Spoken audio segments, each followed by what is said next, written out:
الاهتمامات الأدبية دي هي اللي شكلت رؤية ونظرية فاغنر الموسيقية اللي سماها العمل الشامل.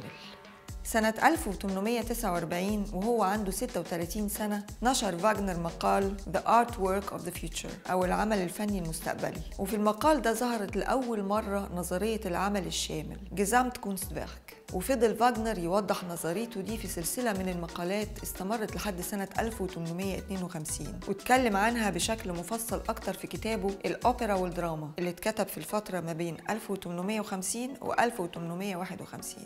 فاغنر كان شايف إن الأوبرا التقليدية بتقدم ألوان الفنون المختلفة وهي الشعر والموسيقى والتمثيل والديكور بشكل شبه منفصل، مش بيقدر يخلق تجربة درامية متكاملة. وكانت رؤيته في نظرية العمل الشامل بتعتمد على دمج كل الفنون دي في عمل أوبرالي موحد يقدر يحقق التأثير الدرامي الشامل. وكان بيقترح إعادة تصور الأوبرا كعمل فني يجمع بين الموسيقى والكلمة والحركة في تناغم تام. نظرية فاغنر للعمل الشامل ما كانتش مجرد كلام وخلاص، دي كانت الأساس الرئيسي لأغلب أعماله الأوبرالية بعد كده، زي حلقة نيبelungen أو Der Ring des Nibelungen وأوبرا تريستان und إيزولد وغيرهم.